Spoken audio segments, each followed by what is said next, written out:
하나님의 말씀은 이사야 28장 1절에서 4절까지 교독합니다. 이사야 28장 1절. 에브라임의 술 취한 자들의 교만한 멸류관은 화 있을진저, 술에 빠진 자의 성 곧 영화로운 관같이 기름진 골짜기 꼭대기에 세운 성이여, 쇠잔해 가는 꽃 같으니 화 있을진저.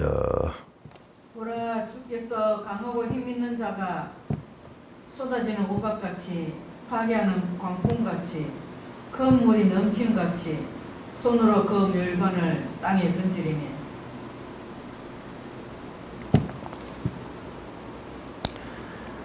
에브라임이 술 취한 자들의 교만한 멸류관이 발에 밟힐 것이라.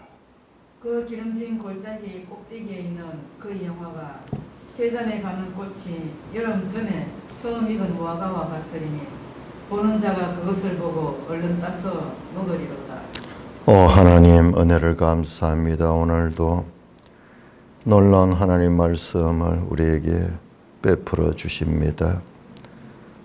하나님의 말씀을 잘 깨닫게 하여 주시옵소서. 예수님 이름으로 감사하며 기도드리옵나이다. 아멘.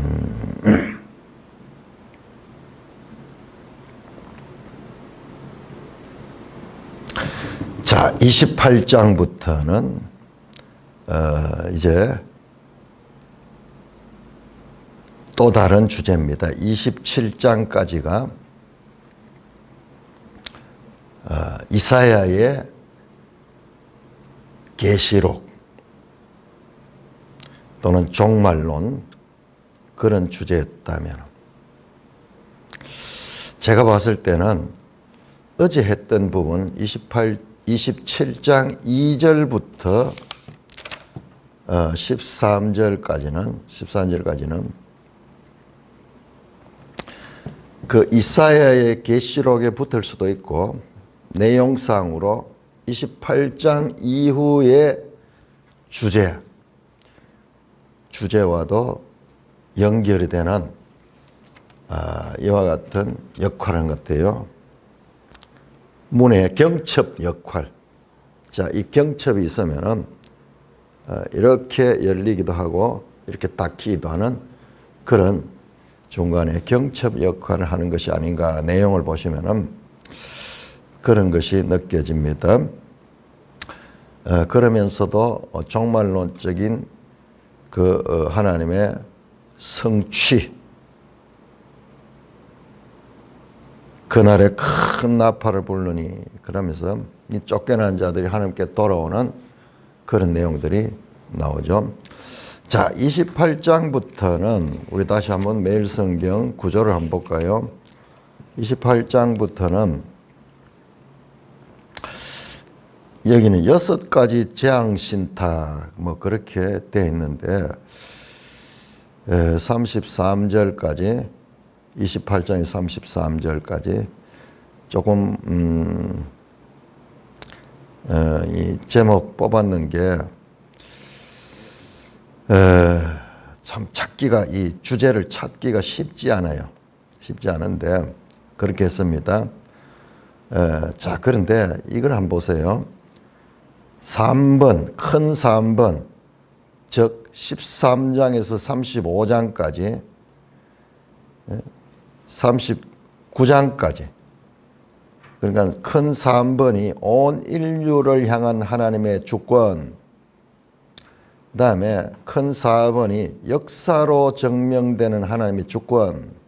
무슨 말이냐 그러면은 그 내용들이 다 뭐냐, 지금까지 나온 내용들이 하나님이 주권적으로 역사를 통치하신다. 그러므로 그 백성들은 주 하나님을 의지해라 라는 거죠. 하나님이 주시다, 아돈이시다. 그러므로 하나님을 주인으로 생각하고 그 하나님을 의지해야 된다 하는 주제입니다. 어떤 면은 성경 전체의 주제도 이 주제예요. 하나님이 주권자다. 자, 그러니까는 28장에서 33장까지는 제가 봤을 적에 이 6가지 화, 뭐 그런 주제는 조금 이제 화를 찾아보면 나올 거예요. 한 6개가 나오는지 그 화. 오늘 시작도 사실상 이 원어에는 화 있을진저 호의로 시작됐거든요. 화 있을진저 에브라임의 술 취한 자들과 교만한 멸류관이여, 뭐 이렇게 되는 거예요. 우리는 이 화 있을진저가 뒤에가 있는데, 그리고 1절에 보니까는 1절에 화 있을진저가 2번 나오네요. 시작할 때 나오고 끝에 나오는데, 내가 지금 이 원어를 찾아보니까는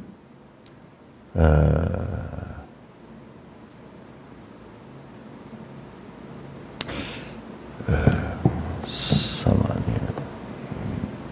샤멘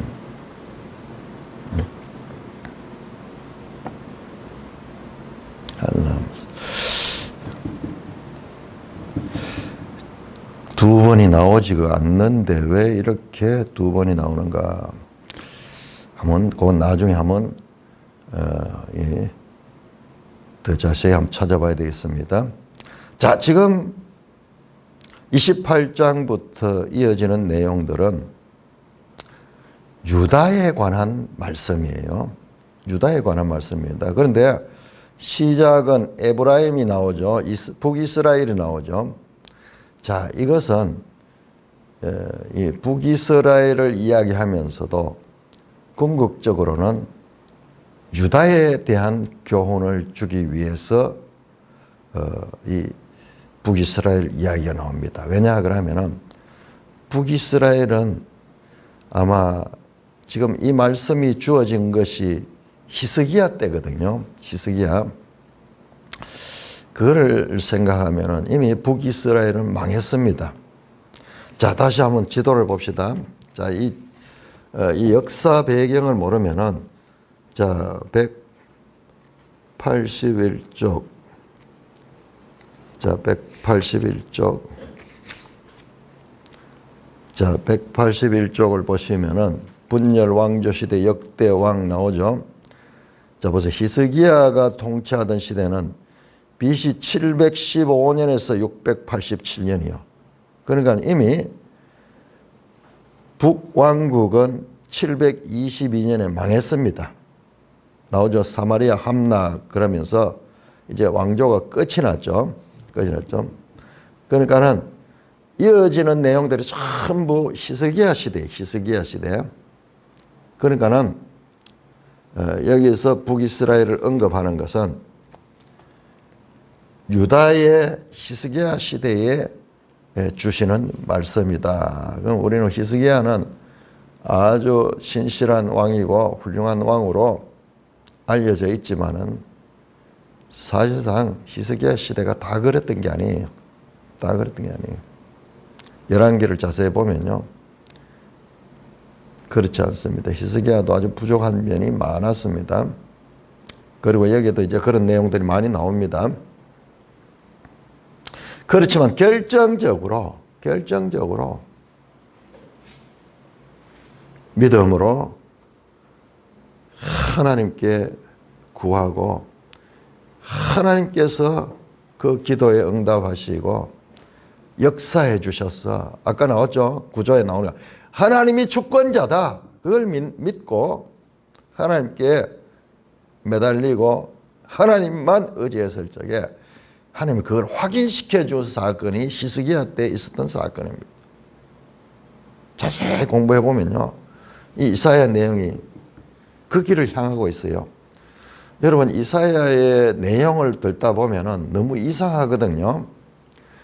36장에서 39장까지는 열왕기에 나오는 내용을 그대로 옮겨놨어요. 히스기야 왕 때 있었던 열왕기의 그 내용, 이 아수르가 공격해 와서 이 히스기야 군대가 참 위기에 처해 있는 그 내용들이 39장까지 그대로 옮겨놨어. 그대로. 단어도 틀리지 않고. 그러니까는 이사야를 대하는 사람들이 이게 무슨 책이 이래? 저 11개 책을 여기 그대로 옮겨놨네. 저 11기와 역대하 히스기야 시대에 관한 그 내용들 여기 같이 거기 들어있거든요.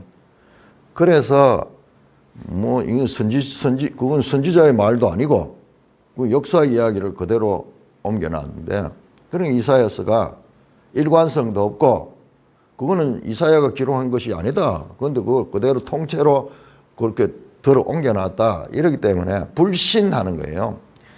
이사야서에 대한 불신. 내용을 분석해 보면은 어떤 거는 보면 이사야 시대가 아니고 저 뭐 재림의 때 일어날 그런 이야기도 나오고, 어제 봤잖아요. 23장에서 27장까지의 이사야의 묵시록은 인류 종말 예수님의 재림 때 일어날 그런 내용들도 나오고 이러니까는 어떻게 BC 700년대 선지자가 그걸 알 수 있느냐. 그래서 이사야 책에 대한 불신이 많아요. 그래서 이 어떤 부분은 제1 이사야가 섰고 나머지는 이사야의 이름을 도용해서 또는 가명으로 이사야 거치 해가지고 두 번째 이사야서 40장에서 55장까지를 써가지고 그 부처가 이사야서라 그랬고, 그 다음에 또 그 뒤에 나오는 내용들, 그거는 또 다른 훨씬 후대 사람이 그렇게 붙여놨을 거다. 그러면서 이사야서를 분석을 해가지고 분리를 시킵니다. 1 이사야, 제2 이사야, 제3 이사야. 그런데 그런 분들에게 말하고 싶은 게요, 그런 이유 때문에 이사야가 아니라 그러면은 성경 전체 다 못 믿어요. 다 못 믿습니다. 에레미야 때 새 언약에 대한 예언이 나옵니다. 에스겔 때 이미 예수님이 오셔서 이 죽음에서 부활할 내용들, 또는 신약에 나오는 종말에 나오는 성도들의 부활의 내용들이 나와요. 다니엘은 말할 것도 없고 다니엘서 계시록에 나오는 내용들이 거기 다 나옵니다. 아니 하나님께서 선지자를 통해서 기록하시면은 그 불과 몇백 년 그 차이 되는 그거 예언하지 못하는 그런 일이 어디 있습니까? 성경의 저자는 사람들이 썼지만 하나님의 계시를 영감을 받아서 기록을 했기 때문에 그런 거예요. 지극히 인간적으로 해석을 하니까는 그런 성경을 난도질하는 거예요. 난도질 해가지고 막 성경을 그러는데 그 성경을 대하는 자세 자체가 불신인 거예요. 믿음이 없는 거예요. 믿음이 없는 거예요. 그런 것이 저 유럽을 중심으로, 특히 독일 신학을 중심으로 많이 번져요. 거의 계몽주의 시대가 들어오고 난 뒤에부터 신학에도 그 계몽주의 사상이 들어가. 계몽주의 사상은 인간이 중심이거든요. 인간의 이성이 모든 것의 중심이에요. 그 계몽주의 원조가 되는 사상이 뭐냐? 그럼 데카르트 사상이에요. 나는 생각한다, 고로 존재한다. 내가 생각하기 때문에 내가 존재하는 거예요. 존재하기 때문에 생각하는 거지. 우리의 의지와 상관없이 이 땅에 태어나고 살아가고 죽게 되는 이런 역사의 과정들이 인간이 생각함으로 말미암아, 내가 그것을 생각함으로 말미암아 그런 것이 이루어지는 것이 아니라 그런 것들이 이루어졌기 때문에 내가 생각할 수 있는 건데, 이걸 주객을 전도시켜놨어요. 전제를 사람 중심으로 우리가 태어날 때 우리 의지를 가지고 태어났습니까? 내가 태어나야 되겠다는 생각을 가지고 태어났습니까? 아니지 않잖아요. 우리가 의지적으로 할 수 있는 일들이 많이 있죠. 세상에 도시를 보면 전부 인간이 만들어낸 거잖아요. 그러나 저 하늘과 땅과 공기와 이 모든 것들은요, 모든 것들은 인간의 힘으로 만든 거 아니에요. 큰 하나님의 주권적 창조 역사 안에서 인간의 활동들이 있었고 거기에서 인간들이 발전을 이룬 거죠.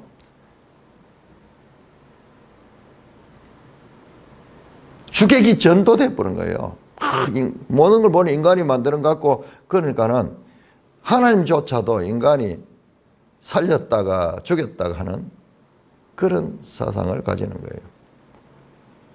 자, 본문으로 들어갑니다. 자, 1절에서, 자, 그래서 이제 전체가 유다에 대한 이야기고 하나님 주권에 관한 이야기다. 1절에서 이 4절까지 내용은, 자, 보세요. 1절을 먼저 봅니다. 에브라임의 술 취한 자들의 교만한 면류관은 화 있을진저. 자, 아주 이 비유적인 그런 표현이 성경에 많이 나오죠. 에브라임은 북이스라엘을 가리킵니다. 이때 북이스라엘에 부유할 때요. 여로보암 2세 때 유다가 저 북이스라엘이 아주 부유했거든요. 그때부터 이후로 급격하게 몰락이 됩니다. 자, 에브라임의 술 취한 교만한 면류관은 화 있을진저. 이것은 무엇을 가리키는가? 뒤에 보니까는 술에 빠진 자의 성에 대해서 합니다. 곧 영화로운 간같이 기름진 골짜기 꼭대기에 세운 성이여. 그러니까 성을 이야기해요. 성. 시티입니다. 시티 요즘으로 치면은 도시 사마리아를 가리킵니다. 북이스라엘의 수도인 사마리아에 대해서 말한 것입니다. 자, 그 성이 쇠잔해가는 꽃 같으니 화 있을진저. 그 성이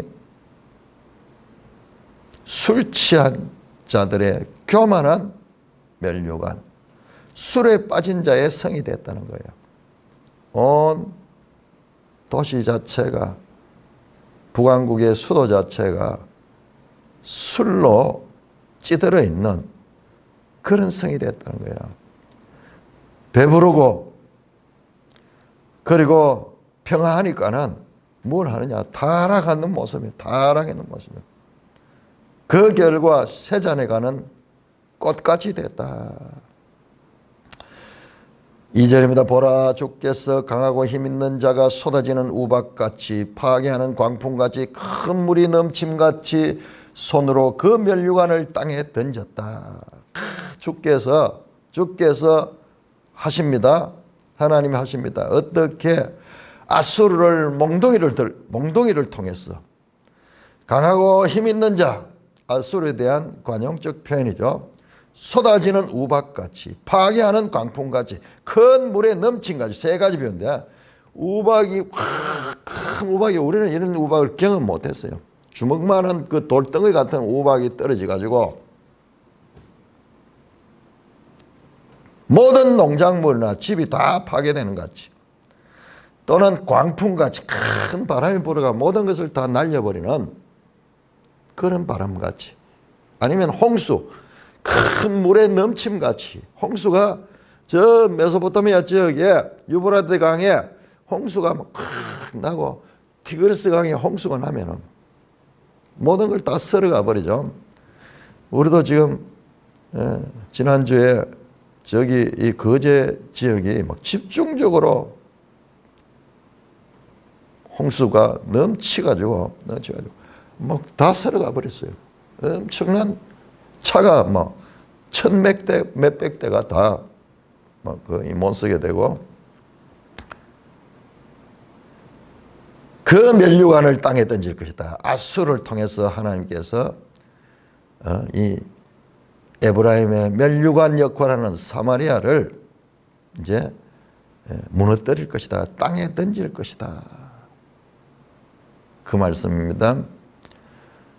다시 3절에서 에브라임의 술 취한 자들의 교만한 면류관이 발에 밟히게 될 것이다. 1절에 나왔던 내용을 에브라임의 술 취한 자들의 교만한 면류관, 성을, 에브라임 사마리아 성을 이야기했죠. 그것이 이제 발에 밟힐 것이고, 두 번째로 그 기름진 골짜기 꼭대에 있는 그의 영화가 쇠잔하는 꽃이 여름 전에 익은 무화 같이 될 것이다.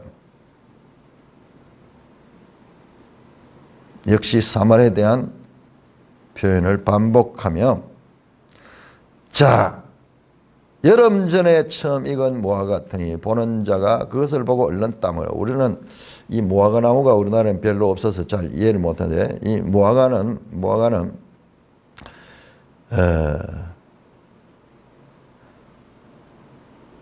여름 전에, 여름 때 이제 8월달, 9월달 뭐 이럴 때 아주 결실을 많이 하는데, 우리로 치면 6월달, 그 무화과의 제철은 8월달에서 한 10월달 정도 된다거나요. 그럼 그 전에 6월달 뭐 이럴 때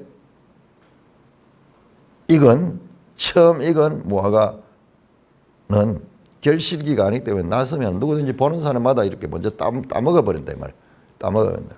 얼른 따서 먹는다.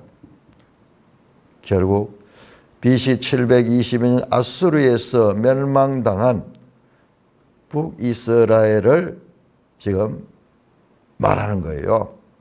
그리고 제가 시작할 때 말씀드렸죠. 이것은 북이스라엘을 말하기 위해서 말한 것이 아니라 유다에게 북이스라엘 하나의 경고의 모델이 된다. 자, 이어집니다. 5절에서 8절까지. 5절에서 8절. 그날에 만군의 여호와께서 자기 백성의 남은 자에게 영화로운 면류관이 되시며 아름다운 화관이 되실 것이라. 재판석에 앉은 자에게는 판결하는 영이 되시며 성문에서 싸움을 물리치는 자에게는 힘이 되시리로다. 자, 거기까지 보겠네요. 자, 5절, 6절 여기까지만 읽겠습니다.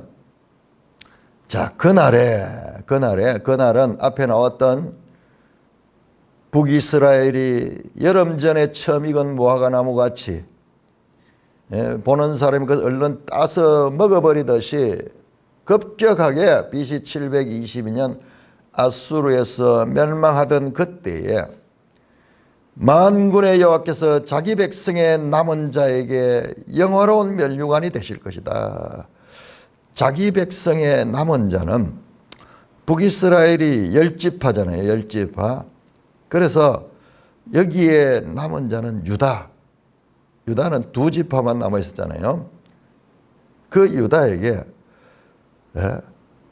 영화로운 면류관이 되시며, 자, 앞에서 영화로운 관이 나왔죠. 사마리아를 이야기하면 영화로운 관 같은 그런 사마리아였지만은 이제 유다에게 영화로운 관이 되시며 여호와가 그 유다의 왕이 되셔서 아름다운 화관이 되실 것이라. 하나님이 유다에는 왕이 된다고 말씀합니다. 재판석에 앉은 자에게는 판결하는 영이 되시며, 자, 재판석에 앉은 자, 왕을 가리킵니다. 왕. 우리 성경 시대 보니까 왕이 재판을 하잖아요. 재판. 솔로몬이 재판을 하고, 솔로몬이 또 기도할 때 재판을 할 때 바르게 재판할 수 있는 지혜를 달라고 그렇게 기도했죠. 또한 재판석은 제사장도 재판을 합니다. 제사장도. 그래서 이제 지도자들이죠. 근데 그 재판할 때 판결하는 영이 되시며, 이 판결하는 영, 바르게 판결할 수 있는, 공의롭고 정의롭게 판결할 수 있는 영이 되시며, 성문에서 싸움을 물리치는 자에게는 힘이 되시로다. 그 전쟁에 의해서 싸울 적에 그들에게 힘이 되셔서 그들을 물리칠 수 있게 하실 것이다. 자, 요거는 히스기야 때 산헤립의 공격. 앞에 나왔던 북이스라엘은 역시 아수르의 사르곤 때 망했지만은 지금 남유다는 아수르의 산헤립 이 사르곤을 뒤를 이었던 왕 그 산헤립에 의하여 이제 공격을 당하는데, 그런데 그것을 물리치는 자에게 힘이 되시는, 그러니까는 게보라 그들을 돌아가게 한다. 물리친다고 보다도 원어는 수업으로 되어 있어요. 적들을 돌아가게 하는 자에게 그들에게 힘이 될 것이다. 예. 이사야 37장 36절은 산헤립의 군대를 돌려보내는 거예요. 그러니까 원어 자체가 물리치는 게 아니고 싸워서 이긴 게 아니고 돌려보내요. 돌려보낸다. 성문에서 적을 돌아가게 하는 그런 능력이 되신다. 하나님이 하신다는 거예요. 자, 하나님이 재판석에 앉은 자에게는 판결하는 영이 되시며 그 왕에게 하나님께서 성령으로 함께 하셔서 바른 판결을 하게 하시고, 하나님께서 그와 함께 하셔서 북왕국을 멸망시켰던 그 아수르의 군대를 돌아가게 하는 자에게 그 능력으로 그를 돌아가게 할 것이다. 산헤립의 군대가 이 예루살렘을 포위했다가 싸우지 않고 거기서 이제 돌아가는 그 장면입니다. 이 모든 이야기는 그 장면을 하고 있습니다. 37장에 그 내용이 나오거든요. 36장, 37장이 나오는데 이 내용들이 전부 다가 거기를 향하고 있어요. 거기를. 그죠? 뭡니까? 하나님의 주권. 하나님의 주권. 하나님이 주시다. 하나님이 아도니시다. 여호와가 아도니시다. 계속 만군의 여호와 나오죠. 만군의 여호와. 전쟁에 승리케 하시는 하나님. 자, 그런데 북왕국은 왜 그렇게 무너졌는가? 만군의 여호와가 함께하지 않았는 거예요. 지금 이 이사야에서 만군의 여호와라는 표현이 반복적으로 나옵니다. 최종적으로 그것은 하나님의 군대가 되어서 유다를 저 막강한 대적 아수르 18만 5천의 대군에 의해서 포위되어 있던 그 예루살렘 성을 하나님께서 보호해 주시니까는 그 산헤립의 군대가 하루 만에 몰살해버리고, 그리고 왕과 남은 자들은 본국으로 도망갔습니다. 쫓겨가는 그 장면을 말씀하는 거예요. 자, 북왕국의 멸망과 달리 그날에 여호와께서 북왕국이 멸망하지만은 그러나 남유다의 왕에게 이 성령으로 함께 하셨어. 자, 이 영은 좋은 영입니다. 성령으로 역사합니다. 재판석에 앉은 자에게 판결한 영이 되시며 성문에서 싸움을 물리친 자에게 능력으로 역사하셔서 그들을 구할 것이라는 말씀이죠. 자, 29장 10절 한번 볼까요? 29장 10절에 보면은 하나님께서 영을 보내시는데, 어떨 때는 29장 10절에 보면 여호와께서 깊이 잠들게 하는 영을 너에게 보내주사. 성령으로도 역사하지만 때로는요, 그들이 잠들게 하는 그런 영으로도 역사하시는 거예요. 그러니까 하나님이 주권적으로 그 백성에게 여기에서는 성령으로 역사하셔서 그 백성을 공의와 정의로 판결하게 하시고, 적의 공격으로부터 그 나라를 보호하시는 게보라, 큰 힘이 될 것이다 말씀입니다. 자, 7절에서 8절 근데 이것은 참 아름답게 시작이 되는데 그러나 현실이 등장합니다. 유다의 현실. 자, 7절입니다. 7절. 그리하여도 이들은 포도주로 말미암아 옆걸음을 치며 독주로 말미암아 비틀거리며 제사장과 선지자도 독주로 말미암아 옆걸음 치며 포도주에 빠지며 독주로 말미암아 비틀거리며 환상을 잘못 풀며 재판할 때 실수하나니 모든 상에는 토한 것 더러운 것이 가득하고 깨끗한 곳이 없도다. 자, 참 그러니까 이러니까는 우리가 이사야가 이해하기 어렵죠. 방금 5절 6절에서는 하나님이 함께 하셔서 그들의 면류관처럼 통치하실 것이다 말씀했는데 그러나 이제 이어지는 내용은 자, 그런데 우리 번역이 너무나 잘못돼 가지고 그리하여도 이들은 아니 5절 6절은 얼마나 아름다운 장면이고 좋은 장면이죠. 그런데 그리하여도 그러나 but they also 그러나 그들은 잘못됐답니다.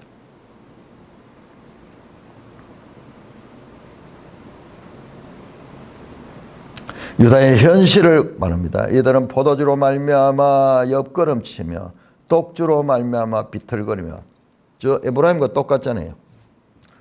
제사장과 선지자도 독주로 말미암아 옆걸음치며 포도주에 빠지며 여기에 포도주에 빠졌다 되어 있는데 반대래 반대. 술에 삼켜졌다. 술이 사람을 먹었어. 사람이 포도주에 빠진 게 아니고 술이 사람을 먹었어. 독주로 말미암아 비틀거리며 북왕국이나 똑같잖아요.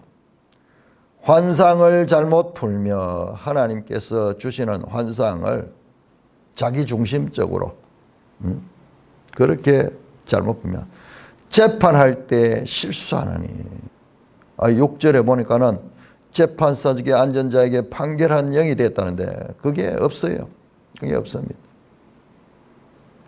모든 상에는 토한 것 더러운 것이 가득하고 깨끗한 것이 없다. 히스기야 시대에도요. 좀 부유했어요.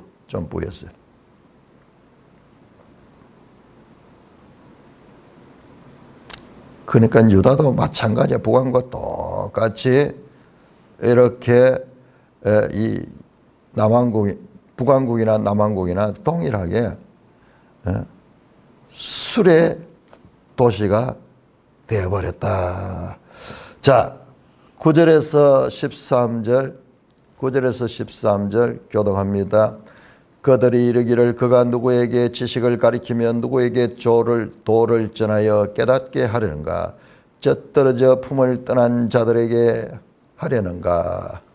대저 경계에 경계를 더하며 경계에 경계를 더하며 교훈에 교훈을 더하며 교훈에 교훈을 더하되 여기서도 조금 저기서도 조금 하는구나 하는도다. 그러므로 덧없는 입술과 다른 방언으로 그가 이 백성에게 말씀하시리라.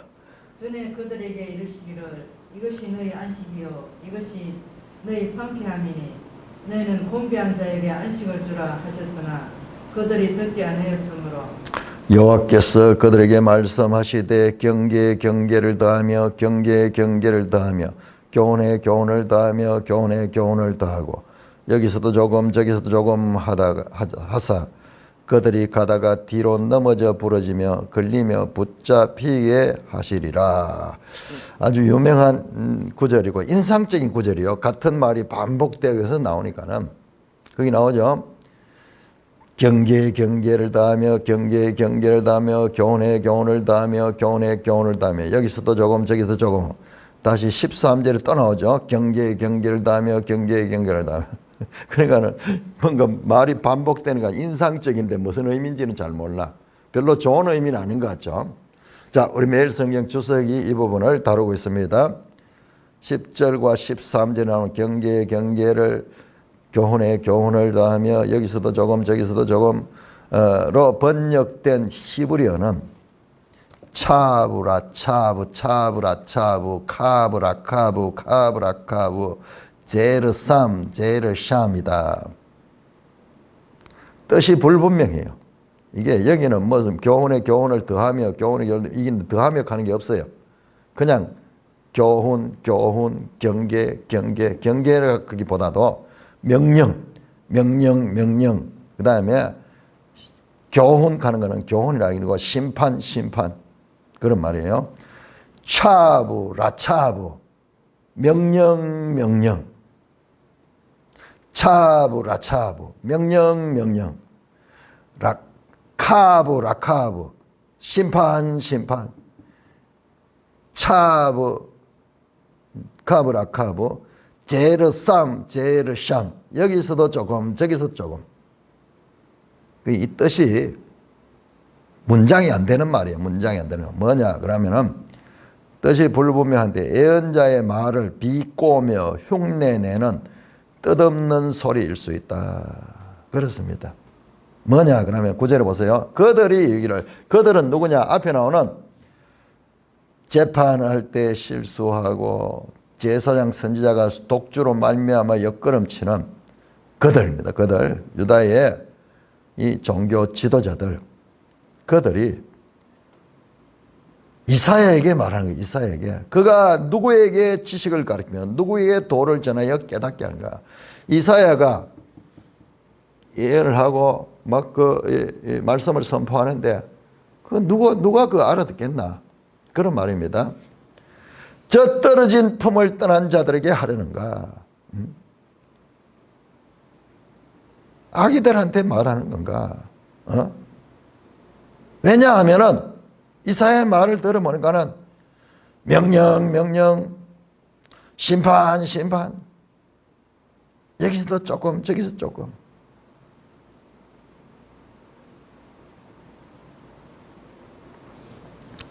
못 알아듣겠다 못 알아듣겠다 무슨 말이냐 도대체 뭐 얼라들한테 말더듬이 어린이 말이냐 혀자르기 어린이 말이냐 그런 식으로 이사야의 예언을 무시하고 조롱합니다. 조롱합니다. 11절입니다. 그러므로 이 지도자들이 하나님께서 보내신 선지자의 말을 이렇게 조롱하니까는 11절에 그러므로 덧없는 입술과 다른 방언으로 그가 이 백성에게 말씀하리라. 덧없는 입술과 다른 방언은요 외국어입니다. 외국어. 우리가 어떻게 합니까? 알아듣지 못하는 사람들 외국어 이야기하면 만화거든 뭐 샬라 하잖아요. 샬라 그러니까 그런 뜻이에요. 그런 뜻.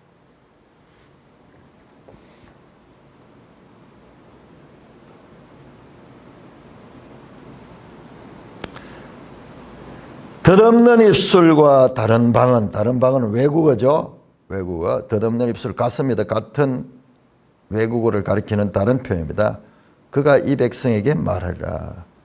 자, 이게 뭐냐 그러면 이들이 하나님의 말씀을 무시하니까 하나님께서 바벨론을 보내가지고 그들이 이 백성에게 알아듣지 못하는 언어로 그들에게 말하도록 만들겠다. 하나님이 심판하신다는 말이에요. 12절입니다. 전에 그들에게 이르기를 너희는 이것이 너희 안식이요 이것이 너희 상쾌함이니. 자, 이것도 번역이 좀 잘못됐습니다. 전에 그들에게 이르기를 이것이 너희 안식이요.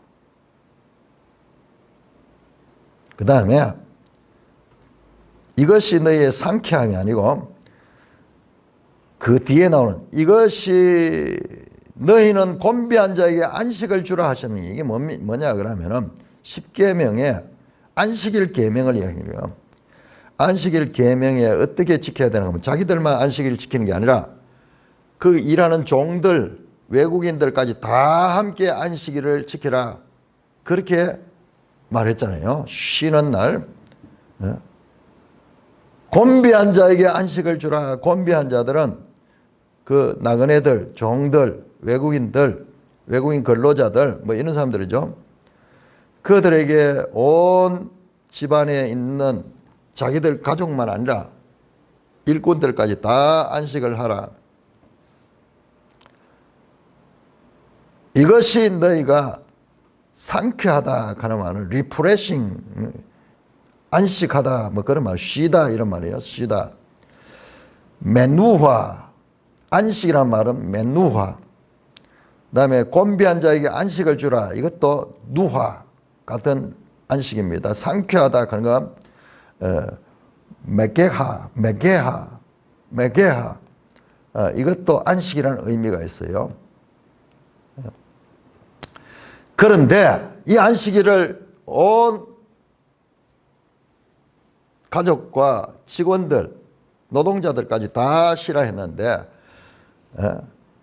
그들이 듣지 않았다. 하나님께서 말씀합니다. 그들이 듣지 않았다. 뭐냐? 이건 하나의 안식일을 이야기하지만은 하나님의 법을 무시하고 하나님의 말씀에 불순종했다. 하나의 대표적인 사례입니다. 13절 여호와께서 그들에게 말씀하시되 다시 나옵니다. 차브라차브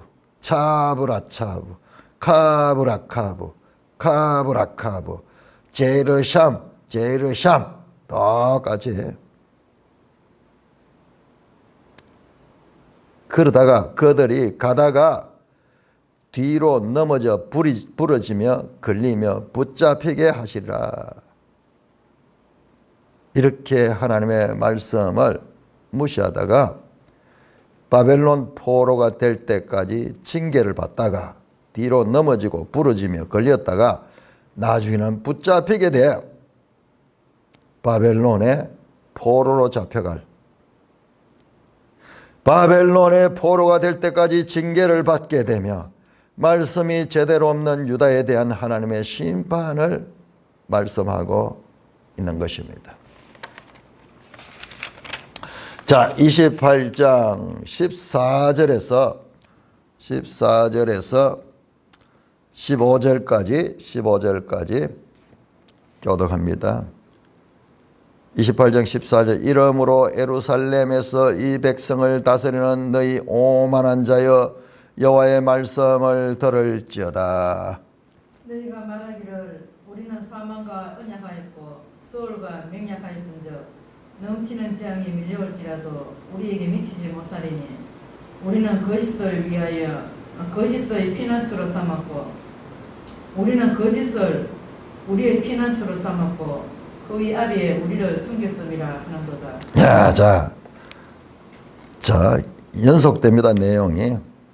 자, 여기 부터를 드러나죠. 이러므로 예루살렘에서 이 백성을 다스리는 너희 오만한 자여. 이 오만한 자라는 표현은 이제 이 오만하다기보다는 조롱하는 자여. 앞에 나왔잖아요. 조롱했잖아요. 하나님 말씀을, 선지자의 말을 조롱하잖아요. 차브라차브 카브라카브. 을라한테 말더듬이 소리하듯이, 혀자르기 소리하듯이 네 말 그 무슨 말이냐, 못 알아듣겠다. 라촌 하는 것은요, 조롱하다, 경멸하다 것이에요. 하나님을 경멸하는 점. 예루살렘에서 이 백성을 다스리는 지도자들, 왕, 제사장, 예루살렘에서 다스리는 자예요. 너희 조롱하는 자예요. 여호와의 말씀을 들으라. 너희가 말하기를 우리는 사망과 언약하였고 소울과 맹약하였은즉 넘치는 재앙이 밀려올지라도 우리에게 미치지 못하다. 뭐냐 그러면은, 여러분 이 배경은요 28장 제가 앞에서 이야기했죠. 이후로 28장 이후로 나오는 전체 내용들은 애굽과 연관해서, 자 북쪽에는 아수르, 남쪽에는 애굽이거든요. 애굽이 아수르가 애굽을 정복하려고 하는 이런 배경 가운데서 일어난 일입니다. 유다는 그 중간에서 아수르의 편을 들 것인가 애굽에 붙을 것인가 그 가운데 눈치 보면서 있는데 애굽에서 사신을 보내가지고 그렇게 우리가 동맹하자. 앞에 나왔죠. 나왔잖아요. 구스의 사신들이 배를 가지고 나일강을 통해 와가지고 막 우리와 화친하자 그러면서 그랬던 내용이 나오죠. 근데 하나님께서 하지 마라 그랬죠. 이제 그런 배경이 있습니다. 지금 여기 애굽이 안 나오니까는 그냥 일반적으로 읽어가지고는 이게 알 수가 없습니다. 이게 애굽이 구체로 등장하는 게 30장에 가면 등장해요. 30장 등인데 이 배경 전체가 애굽입니다. 자, 30장 3절 그러므로 바로의 세력이 너희 수치가 되며 애굽의 그늘의 피함이 너희 수욕이 될 것이라. 2절부터 나오는 바로의 세력 안에서 스스로 강화를 하며 애굽의 그늘에 피하려고 애굽으로 내려갔으며. 그러니까 이게 지금 뒤에서 이제 명확히 하는데 앞에는 이게 잘 안 드러납니다. 그런데 이게 애굽과 연관되어 있습니다. 무슨 말이냐? 자, 이들이 조롱하면서 하나님의 말씀을 조롱하는 지도자들에게 하나님께서 말씀하기를 너희가 들으라. 하나님은 다 알고 있는 거예요. 너희가 말하기를 우리는 사망과 언약하였고 스올과 맹약하였은즉. 이 사망은요, 사망은 모트거든요. 모트. 이게 애굽 신일 수 있어요. 애굽 신이 모트 신이 있거든요. 죽음의 신 있습니다. 그러니까 애굽의 모트 신과 우리가 약속을 했다. 그리고 스올과도 맹약했다. 약속을 했다. 어떻게? 넘치는 재앙이 저 아수르가 쳐들어와서 우리를 멸망하려고 하고, 이때 아직까지 바벨론 등장 안 했는데 나중에 다른 나라가 와서 우리를 치려고 할지라도 그들이 우리에게 미치지 못한다. 왜? 사망과 언약했고 스올과 우리가 면약이다. 저 애굽의 신들과 약속했던 그들이 우리를 지켜줄 것이다. 그러므로 그런 재앙이 우리에게 미치지 못하는, 믿는 거예요. 믿음이 있는 거예요. 믿음. 누구? 애굽에 대한 믿음이 있는 거예요. 우리는 거짓을 우리의 피난처로 삼았고 허위 아래 우리를 숨겼습니다. 이들이 이렇게 당당한 것은 하나님을 두려워하지 않고 애굽을 의지하기 때문에 자기들의 안전에 대한 확신을 가지고 있습니다. 거짓을 피난처로 삼고 허위 아래 우리를 숨겼다. 하나님의 말씀과 정반대되도록 거짓신 그리고 허위, 이 세상에 사탄의 속성이잖아요. 결국 이 이방 신을 의지하는 그런 믿음을 가지고 있어. 그 믿음이 하나님에 대한 믿음이 아니라 하나님을 업신여기고,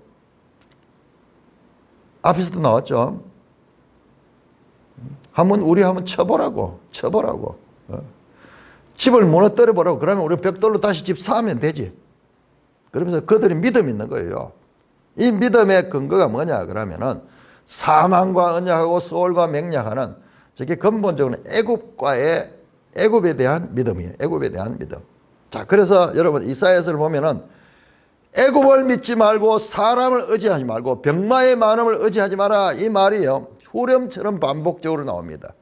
그러니까 히스기야 시대의 그 예언의 배경에는 이 애굽이 강조가 있습니다. 왜냐 그러면은 원래 히스기야의 아버지 아하스 때는 아수르와 동맹을 맺었잖아요. 그때 아람과 북이스라엘이 연합해가지고 우리 같이 반아수르 동맹을 맺자 그랬을 때 이걸 거부했죠. 그 대신 아수르와 동맹을 맺었죠.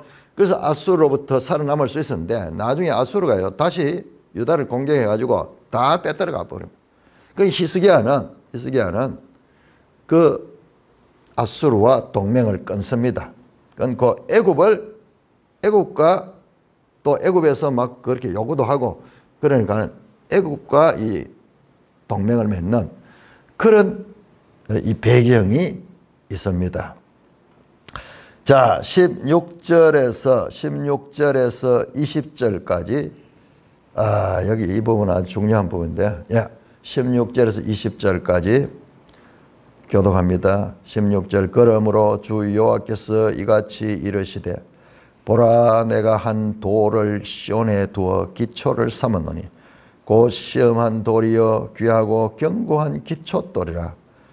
그것을 믿는 이는 다급하게 되지 아니하리로다. 나는 정의를 청량줄로 삼고 공의를 저울추로 삼으니 우박이 거짓의 피난처를 소탕하며 물이 그 숨는 곳에 넘칠 것인저. 너희가 사망과 더불어 세운 언약이 패하며 소울과 더불어 맺은 맹약이 서지 못하여 넘치는 재앙이 밀려올 때 너희가 그것에게 밟힘을 당할 것이라. 그러나 지나갈 때마다 너희를 잡을 것이 아침마다 지나가며 주야로 지나가리니 소식을 깨닫는 것이 오직 두려움이라. 침상이 짧아서 능히 몸을 펴지 못하며 이불이 좁아서 능히 몸을 사지 못함 같으리라 하셨느니라.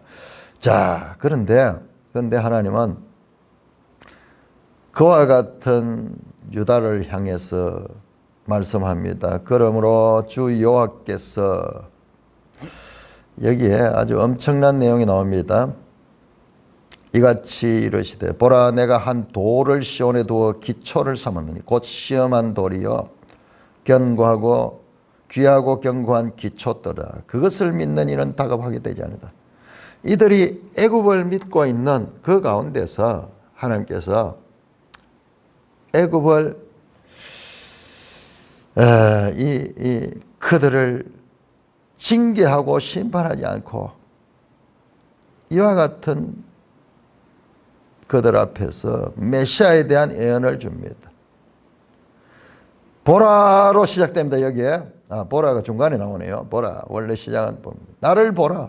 여기 보라는 흰내인데 여기는 흰내니래. 흰내니 나를 보라. 조금 달라요. 그냥 보라보다 나를 보라 이러면서 너희 시선을 내 쪽으로 향하여 내 말을 들어. 나를 봐. 내가 한 돌을 시온에 두어 기초를 삼았다. 하나님께서 한 돌을 시온, 즉 다윗성 기초를 삼았다. 어떤 면에서는요, 이 시온에 둔다는 건 다윗성에 둔다 또는 다윗 가문 거기에 모퉁이 돌로 잡다. 이 기초석이라기보다 모퉁이 돌이 맞아요. 모퉁이의 기초석을 놓거든요. 이 모퉁이의 기초석이 모든 건축의 기준선이 됩니다. 기준선. 그냥 밑바닥이 기초가 아니고 이게 이 모든 건축을 하는데 그 기초석 이 모퉁이 돌 그걸 중심으로 해가지고 참 수직 수평을 맞추고 그렇게 하는 그런 이 한 돌을 그 돌은 어떤 돌이냐? 시험하는 돌이다. 시험한 돌로 되어 있는데 이거는 시험하는 돌로 보는 것이 좋습니다. 하나님을 사랑하는지 애굽의 모터 신을 따를지 이 돌에 의해 가지고 결판 나는 거예요. 이 돌이 어떤 사람에게는 걸림돌이 되는, 넘어지게 만들고 이 돌이 어떤 사람에게는 견고한 기초석이 되는 거예요. 기초석. 영원히 흔들리지 않는 기초석이 되고 그렇지 않은 자에는 넘어지는 걸림돌이 됩니다. 자, 이건 복음서에 인용이 되죠. 복음서에 인용이 되는 그 말씀. 베드로서에도 인용이 되는 그 말씀입니다. 산돌, 베드로전서 2장 4절 8절 나오는 그 산돌, 모퉁이 돌, 그 돌은 시험하는 돌이다. 이 돌에 의해서 심판받아 멸망하느냐 구원도 않느냐 이 돌이 기준이 된다. 그 돌은 귀하고 견고한 기초돌이라. 그것을 믿는 이는, 야, 여기 믿음이 나와요. 갑자기 이게 아만입니다. 아만. 그것을 믿는 이는 다급하게 되지 아니하리로다. 너희는 이 지금 현실적인 이런 불신의 시대 가운데서 하나님께서 장차 오실 예수 그리스도를 통한 구원을 지금 말씀하고 있습니다. 자, 베드로전서 2장 6절 우리 한번 볼까요?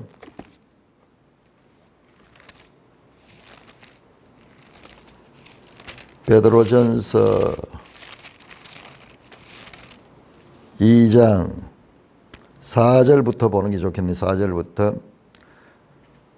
사람에게는 버림받았으나 하나님께서 택하심을 입은 또 보배로운 산돌이신 예수께 나아가 너희도 산돌같이 신령한 집으로 세워지고 예수 그리스도로 말미암아 하나님께서 기쁘시게 받을 신령한 제사를 드릴 거룩한 제사장이 될지니라.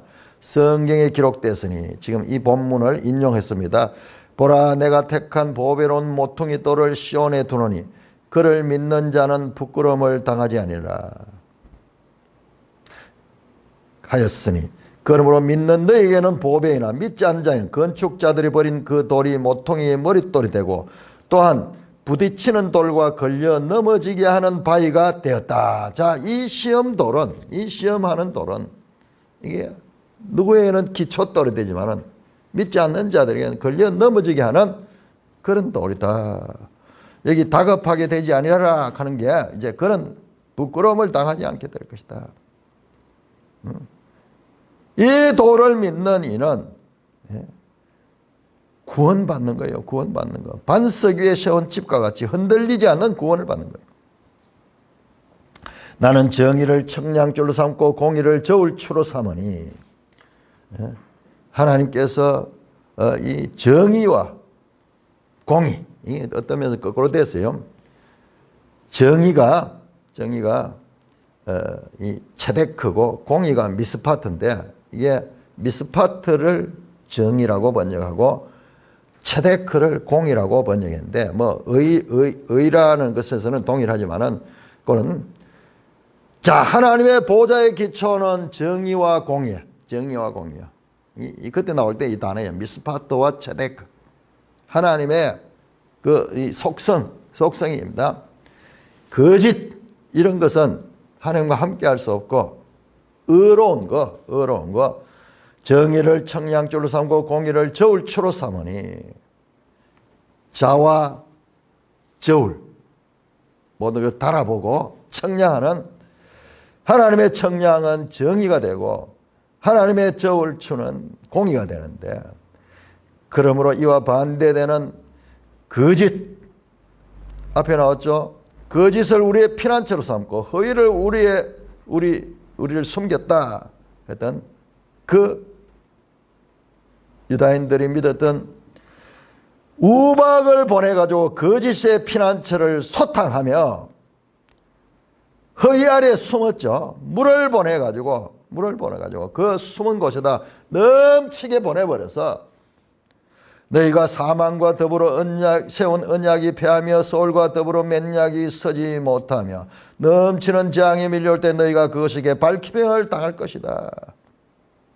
앞에 나왔던 14절에서 15절에 나왔던 자기들은 사망과 언약을 맺었고 소울과 맹약을 맺었다는 그런 잘못된 믿음이 그것이 완전히 헛되다는 것을 그로 말미암아 오히려 너희가 밟혀 죽음을 당할 것이다. 19절입니다. 그것이 지나갈 때마다 너희가 잡을 것이니 아침마다 지나가며 주야로 지나가더니. 자, 여기서 그것이 뭐냐면 재앙이 넘치는 재앙이 지나갈 때마다 아수르가 재앙으로 와서 지나갈 때 너희를 잡을 것이다. 아침마다 지나가며 주야로 지나가느니.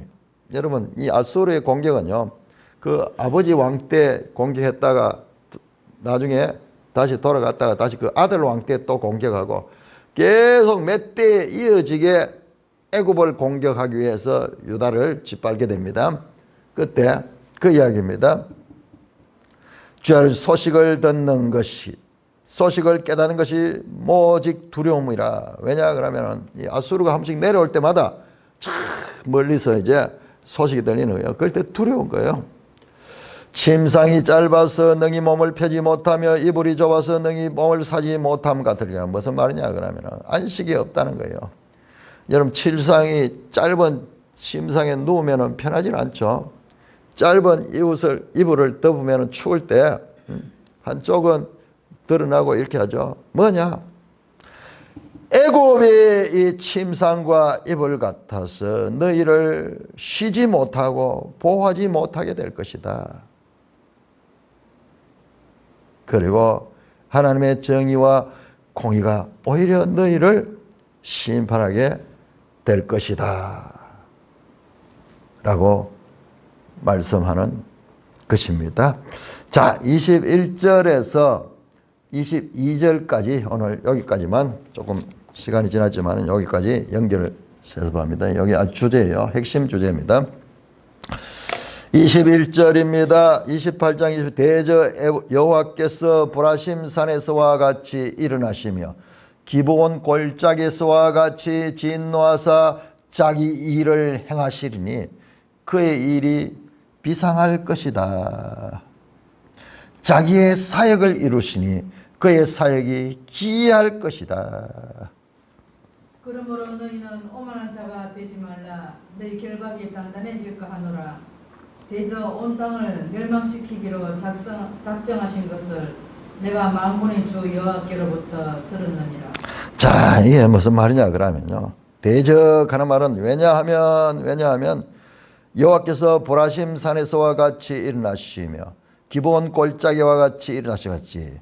자, 보라심산에서 일어나신 것은 사무엘 하 5장에 보면은 바알 보라심 블레셋이 공격해 왔을 때 하나님께서 물을 흩음같이 그 바알 보라심 그 보라심을 거기서 블레셋을 물리쳤습니다. 그 다음에 기브온 골짜기에는 여호수아 때 기브온 전쟁입니다. 기브온 전쟁.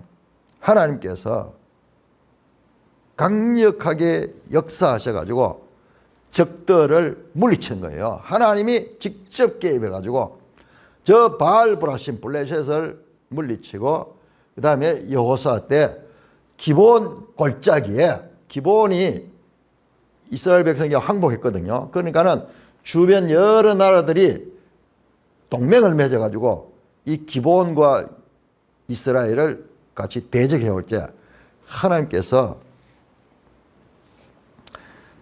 우박과 번개와 이런 걸 통해 가지고 직접 전쟁하는 게 하나님 직접 개입하셔가지고 그들을 물리치신 역사적 전쟁을 여기에 저 기브온 골짜기에서 그 적들을 물리치기 위해서 시간이 짧았는 거예요. 그때 태양을 멈추게 하면서 싸웠던 그 전쟁입니다. 그러니까 하나님의 전쟁 둘 다 군대가 싸운 전쟁이 하나님께서 개입한 전쟁이에요. 거기처럼 하나님이 진노하셔서 자기 일을 하신다. 하나님의 그 전쟁에 직접 참여하신다. 그의 일은 비상할 것이다. 추르 비상하다, 이상하다 하는 거예요. 예. 비상하다, 보편적인 게 아니고 특별한 거예요. 특별한 거. 너무 이상한 거예요. 낯선 것이요. 낯설다는 뜻입니다. 그래서 매일 성경 제목 보세요. 하나님의 낯선 사역. 우리가 상상하는 그냥 일반적인 그런 사상이 아니고 완전히 너무나 이상한 거, 반대되는 그런 일을 하시는데 자기의 사역을 이루시니 그의 사역이 기이할 것이다. 하나님이 자기 일을 한데 그의 사역은 기이하다. 낙키리 간데 이것도 기이하다. 앞에는 비상하다. 추르 비상하다. 이상하고 그 다음에 그의 사역이 이번에 기이하다. 네쿠리 둘 다 이상한 거예요. 둘 다 이상하다. 일반적이 아니다. 너무 낯설다. 영어 성경에는 strange로 되어 있어요. 이방인, 낯선. 이때까지 보지 못했던. 22절 그러므로 너희는 오만하지 말라 너희 결박이다. 이게 뭐냐 그러면 왜 이상하느냐 그러면 하나님이 저 브라심산에서의 전쟁, 기본 골짜기의 전쟁 누가 했으면 적들과 했죠. 적들. 하나님께서 자기 백성을 공격하는 적들을 대항하여 싸운 전쟁인데, 그런데 이번에 하나님께서 자기 백성 유다를 친다는 거예요. 유다를. 자기 백성을 친다는 겁니다. 진노하사 자기의 일을 하신데 그 일이 너무 비상한 거, 보통 것이 아니에요. 이게 비상하다는 번역이 좀 이상하네요. 비상하다 하면 너무 보통 차원이 아니고 높다 이런 그런 좀 좋은 의미가 될 수 있는데 그게 아니에요. 너무나 기이한 거예요. 기이한 거. 그의 사이 기이하다. 적들을, 하나님의 백성의 적들을 치던 하나님이 자기 백성을 치는 거예요. 이런 일이었어. 이런 일. 그러므로 너희는 오만한 자가 되지 말라. 자, 앞에 4절에 나왔던 그 오만한 자. 이 오만한 자. 제가 뭐라고 했으면 조롱하는 자. 하나님을 조롱하는 자예요. 오만한 자가 되지 말라. 너희 결박이 단단해. 그러면 그럴수록 너희 결박이 더 단단하다. 하나님께서 이 결박을 더욱더 이 심판의 농도를 짙게 하신다. 오만한 만큼 하나님께서 심판도 더 강하게 그렇게 한다. 대저 온 땅을 멸망시키로 작정하시기를 내가 만군의 주 여호와께로부터 들었다. 여기서 온 땅은 유다를 가리키는 유다. 왜냐하면 여기서 나는 이사야입니다. 이사야가 하나님의 말씀을 들었는 거예요. 자기 백성을 완전히 하나님께서 치실 것이다. 그러므로 너희가 오만할수록 너희에게 대한 하나님의 징계는 더 커질 것이다. 자기 백성을 치시는 이상한 하나님. 이것이 그래서 이 28장 이 본문은 하나님이 유다에게 행하시는 기이한 일이다. 자, 오늘 여기까지 말씀을 드리겠습니다. 자,